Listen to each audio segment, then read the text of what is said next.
Por enquanto, a gente só estudou essas duas cromatografias aqui, a cromatografia de fase normal e a cromatografia de fase reversa. Só que tem um detalhe, pessoal. Tem mais cromatografia, tem mais interação. Se o nosso analito é um íon, íons são bastante polares, é bem óbvio, né? Só que é bem polar um íon. Então, não se separa íons com cromatografia de fase normal. Para separar íons, a gente usa um outro tipo de cromatografia, chamado cromatografia de troca iônica. Nessa cromatografia, a gente tem um suporte, né? Inicialmente se usava sílica aqui, mas hoje em dia não é mais. Então a gente chama um suporte, é um sólido, né? E esse sólido, nele é ligado covalentemente a alguns grupamentos. De modo que esses grupamentos aqui, eles têm extremidades que podem muito bem ficar na forma de ânion ou na forma de cátion. Então, por exemplo, esses grupos sulfono aqui, ó, que é os SO3, eles podem muito bem ficar como ânion aqui, ó, SO3-. E se eles são um ânion, eles vão atrair cátions. Então, por exemplo, esse grupamento aqui, ó, SO3H, quando esse hidrogênio for embora como íon H+, vai ter o SO3-, entenderam? Então, esse SO3- aqui, ele é atrativo para cátion. Ou o grupamento do carboxílico aqui, ó, C-O-O-, né? Tipo o ácido acético, assim, né? Então, aqui um grupamento carboxílico aqui, ó. Esse OH, que era OH, pode ir embora o H+, lá e o O vai ficar menos. Então, esse grupamento carboxílico aqui, ele é um ânionzinho também, ó. E ele é atrativo para cátion. Entenderam? Então, eu posso ter um grupamento carboxílico aqui com o contraíon sódio, por exemplo, né? E aqui o sódio vai embora e ele começa a atrair cátions aqui, ó.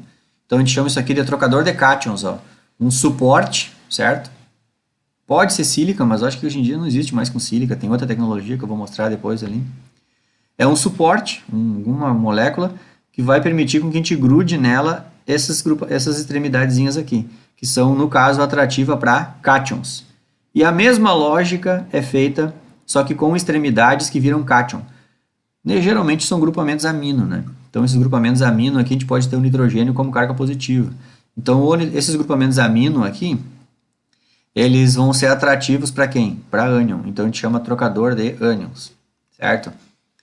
Essas resinas aqui, pessoal, essa lógica aqui desses grupamentos que grudam, atraem cátions para eles e atraem ânions para eles, é a mesma tecnologia, não igual, né? Claro, bem mais grosseiro, digamos assim, bem menos tecnológico, mas são aquele sólido que tem dentro daquelas colunas de ionização que tem no laboratório lá, que a gente destila água e depois passa a água na coluna de ionização, que é o deionizador, né? Lembra que tem um cano dentro do outro e um cano que vai dentro do outro lá, por dentro dele tem um monte de pedrinhas, assim, umas esferinhas que a gente escuta o barulhinho ali, né? São resinas de troca iônica. Tem essa lógica funcional aqui, ó. Elas são atrativas para cátions e lá também tem as resinas que são atrativas para ânion. Então, um monte de cátion, um monte de ânion que conseguiu ainda ficar solúvel no vapor da água que condensou na destilação, vai ser capturado pelas resinas de troca iônica. E aí, quando aquele líquido atravessar a resina de troca iônica, os íons ficaram grudados na coluna. Então, por isso que tu tirou daquele aparelho lá uma água deionizada, certo? E aqui a mesma lógica, essa lógica aí de capturar cátions e capturar ânions vai ser aplicada dentro da cromatografia líquida, certo? A gente vai aplicar essa lógica aí para separar íons. Se eu quiser separar cátions, eu vou usar fase estacionária com moléculas desse tipo aqui. Se eu quiser separar ânions, eu vou usar colunas cromatográficas com fases estacionárias deste tipo aqui, com grupamentos que atraiam ânions, certo? Aqui, só para mostrar para vocês, o suporte antigamente era usada a sílica, tá? Bem antigamente. Acho que desde que eu trabalho com isso aqui, já faz bastante tempo, já não é mais com sílica, é com esse polímero aqui, ó, o poliestireno divinilbenzeno. Eu escrevi isso em algum lugar, tá aqui, ó. Poliestireno divinilbenzeno. É o xodó aí da cromatografia, né? É bem resistente a várias variações de pH e tudo mais. E aí, aqui eu só escrevi os monômeros, né? Ele é um polímero. É o estireno ligado com o divinilbenzeno. Vai ligando um no outro aqui, tem umas pontes de estireno, se não me engano. Eu devia ter colocado não interessa. Vou botar na internet, aí vão no Google Imagens, aí vão ver como é que é o polímero inteiro, né? Vai grudando uma cadeia de aromático, assim, e tem umas pontes entre eles, assim. E ali nesse R aqui é que se coloca os grupos funcionais aqui, ó. Opa, voltei muito aqui, peraí. Aqui, ó, esses grupos funcionais aqui, ó, que eu falei que são colocados no suporte, esses grupos entram aqui, ó, no Rzinho ali, ó. Ali é que vai o grupo funcional. Se o poliestireno de vinilbenzeno é o suporte, pessoal, entendeu? É isso que eu estou falando do o suporte, né, que antigamente era usado a sílica, hoje em dia é esse polímero aqui. E aí é nesse suporte que tu vai grudar os grupamentos que atraem cátions ou o grupamento que atraem ânions, mas o suporte é o mesmo. Sempre poliestireno de vinilbenzeno, certo? Agora eu vou mostrar para vocês aqui um videozinho que é uma animação de uma cromatografia iônica, né? Cromatografia de troca iônica. E a gente tem aqui o suporte, né, que está com aqueles grupamentos que são positivos, então isso aqui é uma resina que atrai ânions, né? Então isso aqui é uma coluna de troca iônica para separar ânions. Por quê? Porque o suporte está carregado positivamente, certo? Isso aqui lá no nosso material, estou me referindo a esse tipo de coluna aqui, ó. Seria uma coluna desse tipo aqui, ó, o suporte com um material que é positivo, certo? Então aqui, vou apertar o play aqui, ó. Quando a gente usa uma coluna para separar ânions, a fase móvel tem que ser alcalina, com vários íons OH- na fase móvel. Então esses O- aí, muito provavelmente são OH-, que vão grudar em todos os sítios positivos aqui da fase estacionária, vão grudar íons OH-, certo? E aí, aqui a gente vai perceber que aqui vai chegar um primeiro analito, ó, é uma molécula que era um ânion, né? E ele vai ocupar um lugar de um OH-, um OH- vai embora aqui, né? E esse ânion tem uma interação maior com essa carga positiva. Depois vai chegar um outro analito ali, que é um ânion com 3 cargas negativas, ó, bem grandalhão, tem 3 cargas negativas, depois um ânion divalente, né? E o outro um ânionzinho monovalente, que é uma molécula maior. Aqui ele tenta mostrar um gradiente, eu acho que é de poder de eluição, né? Eu acho até que agora estou começando a entender a lógica da coisa. Eu acho que essa linha cinza aqui ele tenta simbolizar uma baixa, no caso aqui, está pouco polar, né? Eu acho que a linha azul tenta mostrar uma linha quanto mais para cima a linha azul aqui quer dizer a polaridade mais alta. Eu acho que o cinza quer dizer apolar, né? Então ele está deixando bem enquanto está predominando a linha cinza bem alta, vejam que um monte de moléculas iônicas preferem mais grudar na fase estacionária do que vir para a fase móvel. E agora o que a gente vai perceber é que a linha cinza cai, ó. A linha cinza caindo e a azul aumentando quer dizer que a fase móvel está ficando mais rica, está mais polar. Se a fase móvel começa a ficar mais polar, a quantidade de hidróxidos aqui vai aumentando, os íons já começam a se interessar mais em se solubilizar na fase móvel. E aqui, ó, vejam que tem um OH- que está vindo ali, ó. Um OH- vai ocupar o lugar dessa molécula aqui, ó, e ela foi embora, da analita. E aí deu o sinal verde lá. Agora vai vir outros OH-, vai arrancar e outra molécula vai lá e deu o segundo sinal. Aí mais OH- vai lá, o outro analito vai embora e sai da coluna, outro sinal. E aí vai passando mais íons OH-, e, e aí vai sair o último analito lá. Então a gente tem a separação cromatográfica ali. Eu acho que é isso que esse videozinho ia mostrar, né?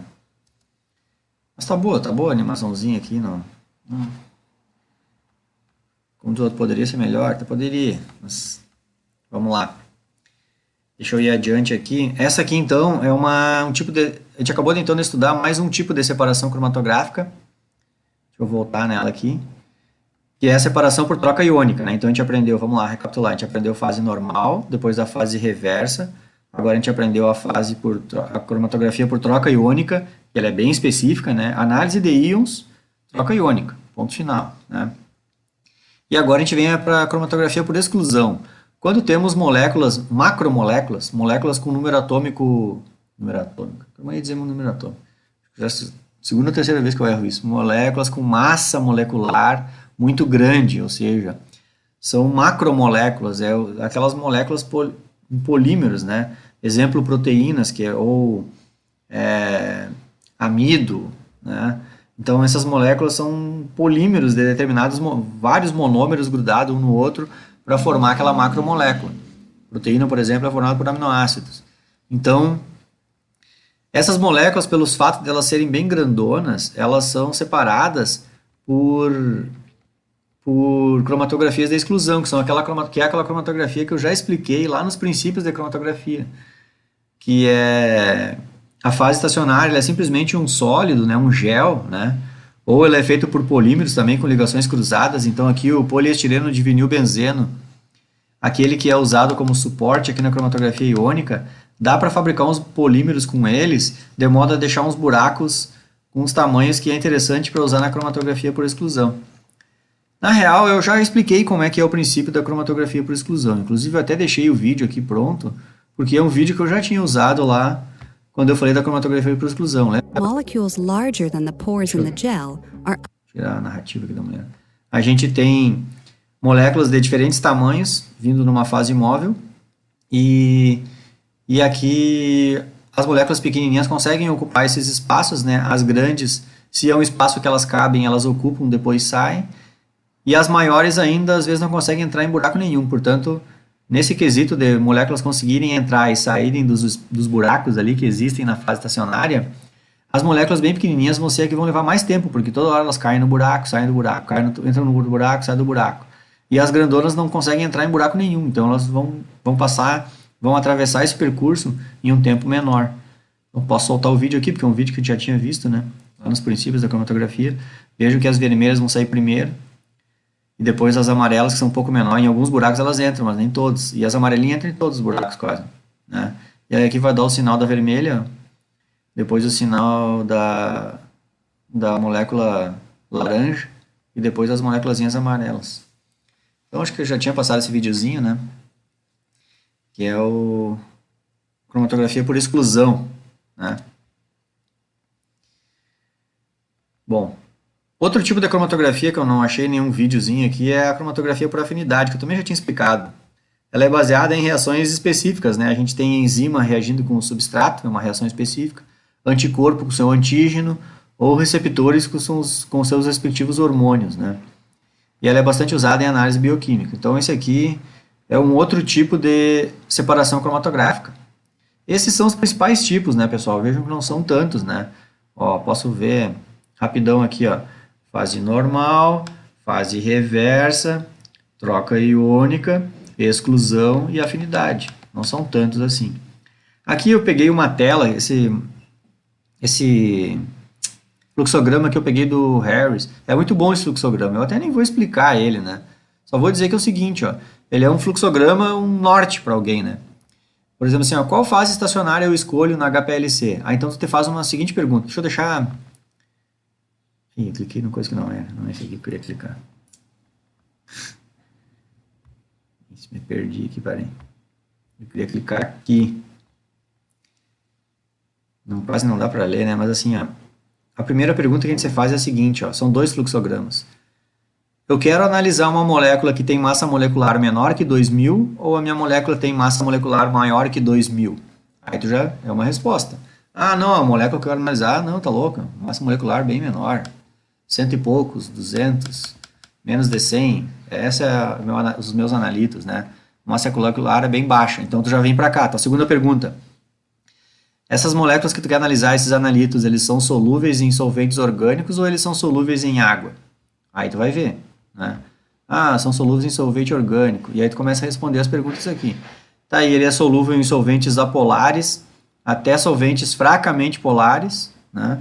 Ou ele é solúvel em solventes moderadamente polares, até solventes polares, entendeu? Tipo assim, ele é orgânico, ele é solúvel em solvente orgânico, mas ele é totalmente apolar ou ele é levemente polar, entenderam?